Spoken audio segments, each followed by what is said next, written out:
Hi, I'm Steve Ziegler. I'm the Director of Academic Affairs and a member in the Center for Fundamental Immunology here at the Benaroya Research Institute. And what I'd like to tell you about today is something that most basic scientists like myself don't get to experience during their scientific careers, which is basically being part of a project from the very beginning through to where we understand what it does, to the development of therapeutics that actually are in people and are helping patients. And it's this arc of a project that I'd like to take you through today.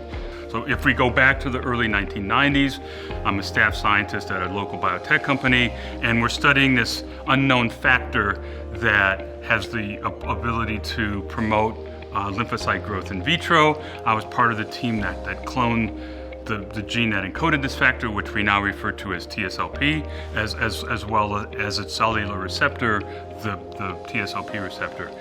If we fast forward to the late 1990s, I'm now on the faculty at BRI, and my laboratory is studying TSLP, trying to understand what it does.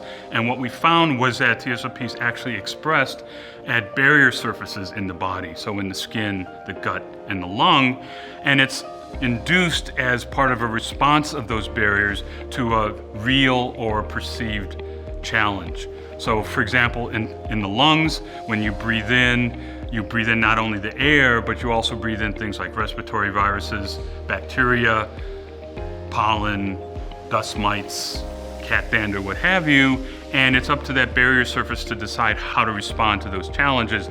And the way it responds is by producing factors like TSLP. And in patients like asthmatics, the TSLP levels that are made are increased relative to healthy individuals, and the expression is persistent. And so we reason that potentially blocking TSLP could have a beneficial impact on diseases like asthma.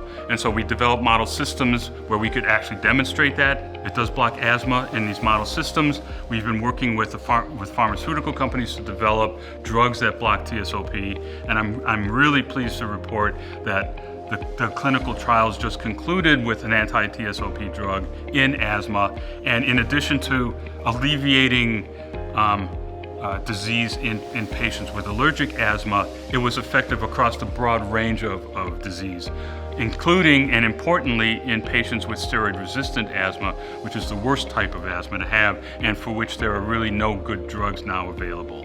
So we're hoping that when this anti-TSLP drug is approved within the next several months, that we'll now have a drug to treat individuals with this disease. And it's amazing for me personally, but also it exemplifies the research here at BRI, where we have very basic scientists, we have people who do translational work, and we have people who run clinical trials, all under one roof, working together on projects. And I really don't know of another place in the world where that kind of research takes place under one roof.